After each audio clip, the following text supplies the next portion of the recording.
What's up, everybody? This is the first episode of Kofe Talk, a podcast in which we bring someone in connected to the sports world and talk over a cup of coffee.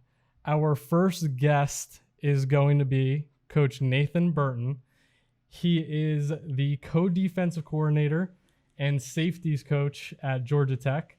I have had the pleasure to work with him both at Georgia Tech and at Temple. And super excited to have you on. So what's up, Coach? Not too much. I'm glad to be here and glad to be a guest of yours. You're one of my favorites in the field house for sure. How do you think I did on that introduction? That was first time running it through. So first time that was pretty clean. You might have had a career in minor league baseball before, maybe working on who's up to bat next. For everybody who doesn't know, a title that sometimes gets brushed to the side is that he is the co-brand manager of the Georgia Tech football team.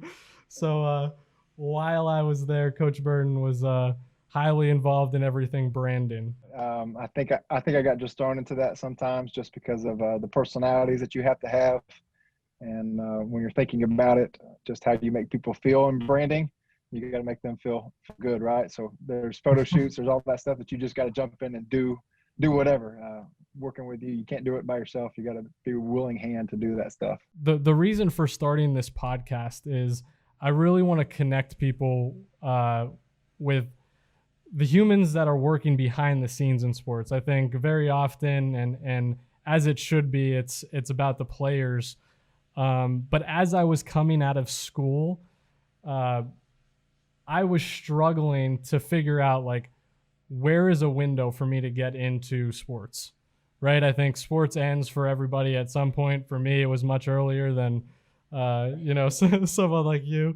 But I want to show and really highlight the jobs that are out there in sports, and you obviously working as a football coach. So can you just talk to me a little bit on how you got started? I know you played at Georgia Tech, but when did you get into coaching? Well, first off, I appreciate you taking the time out to do something like this. I think everybody thinks the sports profession is cool, and everybody looks at how to get into it, and just whether it's recruiting or branding or coaching, how does that happen? Everybody can read about us in the paper or in magazines or even on podcasts like this, but it doesn't show our personality, it doesn't show who we are as people. So I do think this is a really cool idea. So I appreciate you having me on for that. Yes, how I got started in coaching. So my dad, he was a basketball coach. He stopped coaching when I was pretty young, probably 8 to 10 years old. But it was kind of in my bloodlines, I guess you'd say. And I remember my vivid memories of being a young kid was walking around the gym with him, going to summer camps. So that kind of was the segue into it. Going through high school, and then you're playing sports and you fall in love with the game. Then you get to college and you get immersed even more so. There's something that kind of pulls at your heartstring there for a little bit. Yeah. I came to Georgia Tech. I wanted to be in coach. I thought I wanted to be in education because my dad was a teacher. Thought I might be a basketball coach, even though I was playing football. And then you kind of go through, well, I was a biology major, so maybe I'll go make money and be a doctor. And what you find out is you just love the locker room experience so much and having a connection with people that you kind of look, okay, maybe sports will be the avenue. I was fortunate here at Georgia Tech because my defensive coordinator at the time was like, hey, Nate, what are you going to do after college? Yeah. Like, I think I'm probably going to go teach and coach somewhere. And he's like, you're going to stick around and be my next GA. And I was still 2 years away from being a graduate assistant. So I got done playing. I had to do some student assistant stuff. I worked out of the weight room. I worked out of the equipment room. I did not be able to start my GA ship right away. Took me a while. I finally got into it, and I've been in coaching ever since. Yeah, and so you played football, and your first job was under Coach Chan Gailey, and you were a player at the time. What was the transition from player to GA? Because I wouldn't say those experiences are very much so the same. Right. So I did have the fortunate experience of being a lot older than the guys I graduated with. I was 25 when I graduated out of college. So most of the guys that I graduated with were 21, 22, but I was 25. So I was kind of already older. And then when I was playing, the best thing that happened in my career as a player was Coach Tenuta, the DC, when the freshman reported, he did not talk to them. If you wanted to know the defense, it was go see Nathan. Okay. So by the time I was the GA, those young guys were the older guys. And when the young guys came in, I was like, don't go see Coach, go see Coach Burton. Right. You know, so he kind of gave me, and that's one thing I think I've learned in this whole process is you give someone a responsibility early and the younger guys are going to see it. So you kind of have to groom them for that. And I was just lucky that, you know, I played for Coach Newton, I played for Coach Gailey, and they had treated me with respect and not like sometimes the idiot I can be. That's awesome. I find that so interesting too, because I think there's so many, I mean, we've talked about this on many occasions, is what's the transition after football? I think a lot of kids get into college and think they're, you know, headed to the NFL, and maybe that doesn't work out, whether it's injury, whether it's, you know, they're just not cut out for the pros. There's a small percentage of that. I find it just that transition so interesting and what it could be. So that's super, super cool. And it sounds easy, but it wasn't. I mean, you talk about being poor. I was poor. Yeah. Didn't have anything. Luckily, I married as a GA, and my wife was working. But I mean, I think I was making like $8,000 a year. That first year out of school, you know, like that ain't easy. Yeah. So it's funny to me because I've had similar experiences, and I don't know if that's across the board in sports, but like you don't make any money in your first several years as a coach, as I don't even know what I was, a brand manager, mass communication. I don't know what my title necessarily was, but like when you break into the sports industry, it is an expectation that, you know, you should be working for free to some capacity. Oh, facts. There's no doubt about that. There is no easy money coming into it. I think it was year 14 before I actually came into, you know, making some decent money. So, but those first several years, it's you can't just jump into it and be like, oh, I'm going to get rich off of this. You have to have a passion. You have to have a love. You have to have a desire. To be in sports, it can't be about money. It can't be about it. I think most people in sports experience that to some level. I think it's very rare that you run across someone that is working in the sports industry that hasn't had that type of experience where they're either interning for a while or just, you know, like trying to get their foot in the door somewhere. Everybody goes to it right when they're in this kind of like, what am I doing this for? It's the love of the game, because nobody is, it must be the money. No, it ain't that. It's not the money. It's definitely the love of the game. Yeah. It's definitely the love of the game. And I think for me, I know you talk about this all the time, like it's the love for the guys that like you're helping build up, right? Like the guys that you're coaching. Some of the most fulfilling moments that you'll have in your life. And now that I'm on the other side, I was grateful for those moments then, even more grateful for those moments now. Because it's a maturation process for those kids that come in, and you see them develop and reach their goals, whether it is football goals or academic goals or just life goals. Yeah. You know, you kind of see them go through. I've got 4 boys of my own, you know that. Just seeing them hit their landmarks makes you excited. Ultimately, I get to be a dad to 9 to 10 guys in my position. You know, overall, you get to be that same way, father figure as I get older and older, older brother, wiser brother. You fill those roles and you get to see them succeed on certain levels. You know, that is rewarding. And it's tough too, because you also, not only does everybody get their goals, some guys don't get it, and it's helping them through that heartache part too. You know, it's real world stuff. Yeah, and kind of like helping them reposition what their goals are too. Oh yeah, refocus it for sure. The guys that play sport, especially at the collegiate level, they're such hard workers, and hard work translates through anything you want to do in life. Facts. Yep. And I think that's the coolest part about the whole thing is how, and for me, I was coming in, I didn't play football, you know, so I was coming into a new culture when I got to Temple, and I was kind of taking this all in. And I think that's the coolest thing that I was able to take while Coach Collins was speaking on, you know, a good work ethic and all these different things that translate to the field. I was trying to translate that into graphic design and branding and marketing and communication. So I think that's the coolest side of sport. Because in sports, it is hard work. I think the biggest thing is you have to be willing to work hard. Some people are willing to do the hard work, but working hard is a consistent day-to-day process, right? You got to be willing to do that. Digging latrines or whatever it is. Yeah. When I was in Division II ball, we were cutting the grass for 7-on-7 camps and trying to paint lines ourselves. Like, you have to be willing to do that stuff. It ain't going to happen by itself. So I haven't heard this story. So you were cutting the grass and you had to paint the lines for your 7-on-7s? Yeah. So we were Livingston, Alabama. I worked at West Alabama for a few years and loved it out there. But we had a pasture field that we used for 7-on-7s. And I actually drove my lawnmower as a riding lawnmower that I think my mother-in-law got in a real estate deal. They bartered with her. That was her payment. So I ended up with a riding lawnmower, and I drove it the 2.5 miles to cut the field. We cut the field with my mower to get the grass short, and then we had to paint it off. So I'm telling you, it wasn't a football field. It was like pasture. That's hilarious. See, that's the type of shit that nobody ever gets to hear. But if you experience, that's why you're in sports, because that day, painting with the coaches at West Alabama, I mean, that's one of my fondest memories and some of my closest friends in the profession because of what we did together that day. It was hilarious. You'd think trying to square up a field is easy. Yeah. It's not easy to paint square lines. Yeah. Like, it was cattywampus as all get out. Yeah, because you take it for granted when you walk out on Bobby Dodd Stadium and everything's painted the way it is, but you really don't know how hard it is to actually get it that way.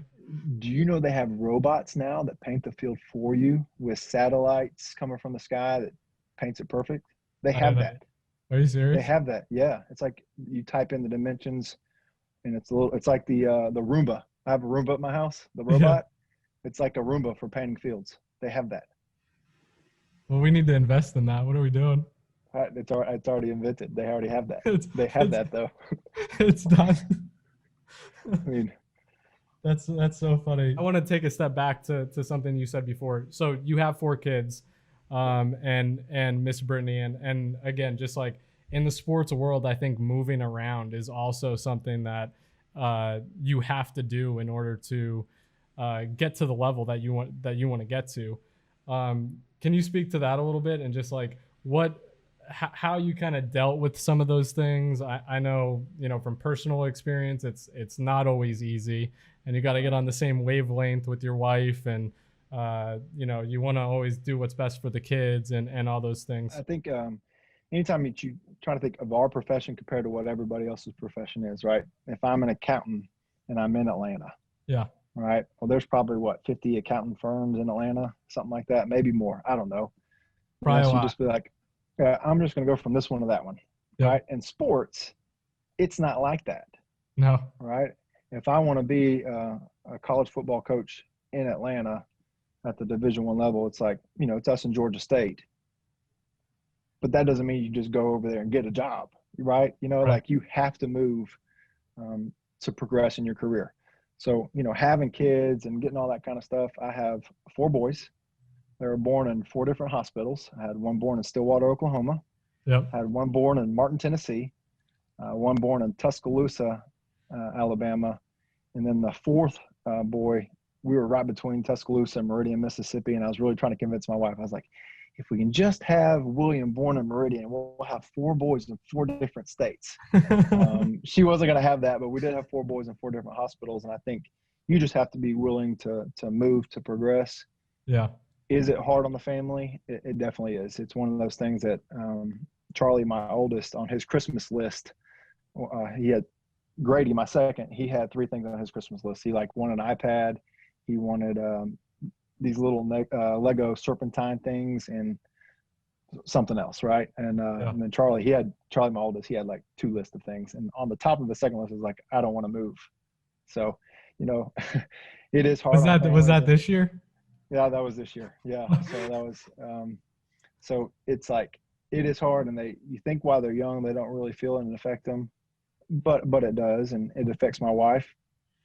In football, in all sports, I think, for us, when I get a job, I'm instantly plugged into a family, a coaching family. I come in, me and you were friends right away. You got the coaching staff built in. You got the players that you're around, all the people that are involved in sports.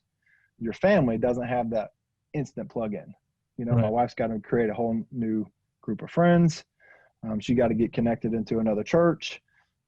Whether her family's close or far away, that puts some strain on things. So it's never as easy as just, hey, I'm going to take another job, or I'm going to move, or it's hard.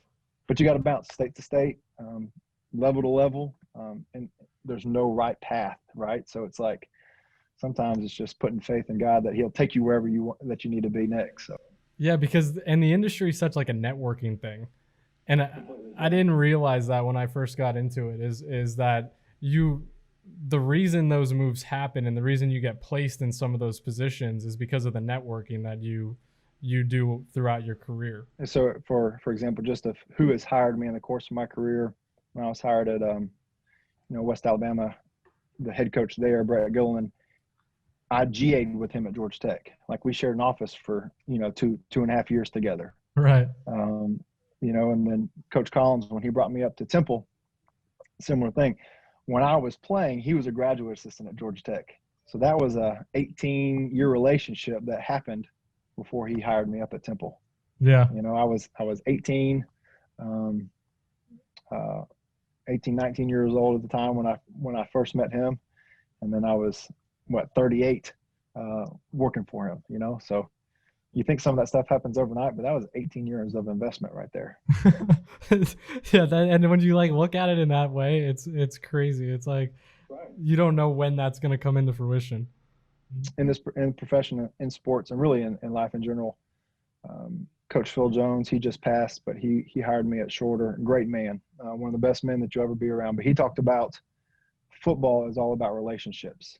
Yeah. And that was what he talked about in his program. Above anything, right? Just your relationships with God, your relationship with each other, and your relationship with your teammates and all that stuff. And what was great about him is that's what football is. Football is a relational game. Yep. It's such a beautiful thing. Like I said, like coming, to the other side of it now. I think I hit you guys up all the time. I might talk to the staff more than I did when I was actually there, because I'm glad you do. We miss your energy. We miss the way you branded us, and but I'm just glad we can continue our friendship. So it's good. It's good stuff. Yeah, and the good thing is that I am still around every once in a while. I mean, I'm that's right. Signing day, we kick some ass there, and unbelievable, killed it. Yeah, I mean, we released a streetwear line essentially, so that's pretty big stuff. I think that's that's what I wanted to get into. You know what I mean? Like making the move. It was about doing things that haven't been done in the college space, and Jay was able to give me the legs to be able to do those types of things. So especially with you knowing what football is and seeing where it can go, right? Because sometimes we do get limited by our narrowed vision. And I think in sports, the more that you can expand your vision and take your blinders off and see what you can create, because we're trying to create a good product on the field, just like you're trying to be creative, in the marketplace and how you brand, and like you have to be able to be open-minded about things, right? So having the football experience for you, and then having this creative experience and this branding experience, and now working with a company, more things that you would have done different looking back at it, Yeah, I think we jumped on the phone the other day, and I was talking to you about that. It's like, I wish that I would have had the experience that I'm gaining now while I was at Georgia Tech, because my mind is like, there's so much more clarity in the way that I'm thinking about some things. And it's just because of different exposures, right? Things that I know now, being under Coach Collins and with Coach Thacker, if I could have taken that to the days when I was the DC at Shorter, like how much better would we have been then? Because it is a learning experience, and to go back and see what you would have reconstructed is the goal, to see when I get another chance to call a defense, the evolution that happens, the creativity that happens, the input that everybody else has had. Yeah. Because we're still growing, right? Absolutely. All the time. You mentioned Coach Collins, and obviously I have a really good relationship with him. I was kind of in his pocket, while I was at Temple and Georgia Tech, and you actually got to work with him while you were a GA at Georgia Tech. Right. What was that like? And while you were in that position, could you tell that he was going to be who he is today? Well, you can in a certain way, because you just see how driven he was in his spot. So, obviously when I was a player here and he was a GA, you could see the way he was as a coach. The things that he did really well. I mean, as the scout team members, like he got all us to believe that we were actually really good. I was a walk-on, right? But he got us to believe that we were good. We could go get the first team, second team guys and give them hell at practice, right? Yeah. And then the way he recruited and the way he interacted with people, because he was always, you know, he was learning. He was learning even then. Like he was going through magazines and looking through popular music. He was finding things to connect with guys on his own as a young coach, right? Yeah.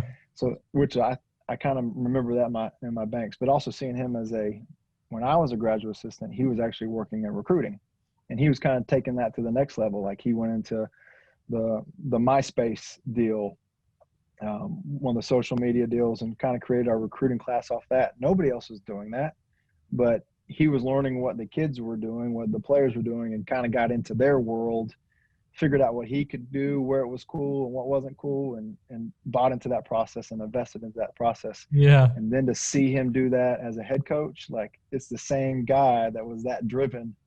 I'm going to figure it out. I'm going to do it different. I'm going to be great at it. You kind of see that desire the whole way through his process. Yeah. It's interesting to me because like, obviously branding has changed so much over time. Right. And I don't even know if it was really regarded as branding at that point in time. But he has shown me like different drawings he has done with that 06 class, like can of swag and some of the things that he was like putting out. It was like, where were you coming up with these things? And he really like helped shape, I guess, what recruiting is today. Yeah. If you think about it, like back when I was growing up, like, hey, I'm going to go put on my coaching clothes. It was like the tight bike shorts, right? Yeah. Everybody wore that. Yeah. And then more recently, it's like, all right, we're going to get dressed for game day. This is all branding and bringing, I guess, the streetwear implement into it. You're going to wear the leather belt that has the little metal emblems on it of your school, and you're going to wear khaki pants, and you're going to wear the runners, right? Like that's your coaching attire on a Friday night or Saturday. That's like what you wear, like khaki pants and tennis shoes. Never been a good look ever, right? Yeah. And now it's kind of like the joggers deal, like, or it's kind of the windbreaker pants that are tight, like the things that he does just for on the sideline, whether it's showing an ankle or two, whatever, right? It's not just, oh, I'm not just going to wear khaki pants because everybody do that. I'm thinking about everything in my program. Yeah, it's super, super intentional, and like the attention to detail in all of it is what fascinates me the most. Like unbelievable. It's unbelievable. It's crazy. It was like everywhere you turn your head on an official visit, there was a detail that was intentional to be in that spot. So if I can take you back to this, so you get coaching gear, right? Yeah. And you get your Georgia Tech pullover, your Temple pullover, right? And it's the different colors. You remember, like, if we all were wearing the same thing, like we had to go change based on age? Yeah, youngest person. Yeah, youngest person doesn't change. Yeah. And I was always changing. Yeah. So it, like, I would walk in and be like, oh, someone's wearing that. I'm the youngest one. I have to change. And I walk out of the room like, oh, someone's wearing that too. I don't have anything left. Yeah. But just to say that thought process that goes into it, because you are trying to show everything that your program has at that point. Who does that? Nobody. He does. And I've learned that from him. It's just, even the other day, we were checking the newcomers in, and I wore a sweatshirt that I didn't think anybody else was going to wear because I've been kind of studying and nobody had worn it. So I put it on, coming to work. He's wearing it. So I got to go change. What I go and change is the second option I don't think anybody's wearing. I walk it. Coach Dixon's wearing it. So I have to go back into the locker room and fix it and change it and have the individuality to it. Yeah. But yeah, it's funny. It was crazy. And like at the time I was so young, so I was really just like taking it all in, right? And like trying to digest and figure out like the whys of why we were doing these things. And then you kind of see it all come to fruition, right? Like when Jeff Sims comes on campus and Jahmyr Gibbs, those guys come on campus and they see everybody wearing different outfits. It doesn't have to be a blatant thing, but you notice those things. You do. And just in hey, I need help with this. Well, go see Nathan. He's over there wearing the white pullover, as opposed to, hey, go over there and see that guy in the black blazer. Right. Well, there's 7 guys in a black blazer. Like, Yeah. Who's that? I don't know where to go. But you clear up a lot of things for recruits or for the current players when they come in. It's like, hey, you can just point and go, and they don't have to think or decipher. They can just do at that point. I want to talk a little bit about, you as a coach. While I was at Georgia Tech, I would very often sit in your meetings. So I kind of get a, firsthand look at who you are, how you run your culture, and the person you are. It was always very laid back and fun. You know what I'm saying? Like you never made football not fun. And I think there's so many times in our work, I'm sure for football players as they're getting on the field, where you forget, and as a creator too, and this is why I always came to your office, was I just was trying to remind myself, just go have fun, right? Like, we're doing some of the coolest things on the planet in being able to brand for a football team, or be able to go out and play football every day, a sport that you love, or you get to go out and coach every day. Those are the types of things to me that I would constantly remind myself, and you really helped just do that and display that just within your room, within your culture. I thought that was super, super cool. Get some of that from my dad. He was the principal in my high school, and his job was to just like make sure everybody had that Spartan spirit, right? Whatever that was. So whether he had to look silly doing it or not, he would kind of want to create that. So I always saw him having fun at his job. I want to do the same thing. What we get to do on Saturdays, we get paid for it. People pay to come watch that. Yep. That's how they find their enjoyment. They get to watch sports, and we get to live that. They get to watch it and be whatever. We get to live that. And sports to me is fun, right? So I do try to be conscious about that, having fun with the guys. I also do it because I think if guys are having fun and they are playing free, they're going to play faster. Yep. If they're the tighter you are in your golf swing or baseball swing, and you're all nervous, it's going to go one way or the other, right? So just if they can play free and be relaxed as much as possible. Now I got to hold their feet to the fire when they need to be, and be held accountable. And sometimes I have to stay on myself, and coaches got to stay on me to make sure that stuff gets done. But at the same time, football is a game, and it should be fun. And then I'm 40 years old. Yeah. And I get to be around these, I guess really these days, 18 to 24-year-olds. Like, this is some of the most fun times of their life. I think it's kind of kept me young because, you always get to see what they're into, whether it's music or just style. And, like, it's just fun to be around them. You're around your kids, you enjoy them. They're just fun to be around. Yeah. And then speaking of that, I mean, you would show up on Saturdays dressed by your players. Is that accurate? You would go down the drip walk? Yeah. So this year we did have the entrance, because we couldn't have the normal yellow jacket alley where everybody's standing there cheering us. So we're going to do something a little more creative out of the box. I'm sure you had a hand in it too. So we did kind of what the NBA does, or as they come in, they got their fashion forward sense. Well, somehow my wardrobe has become very issued. A lot of Georgia Tech stuff. I got some blue jeans, got some tennis shoes.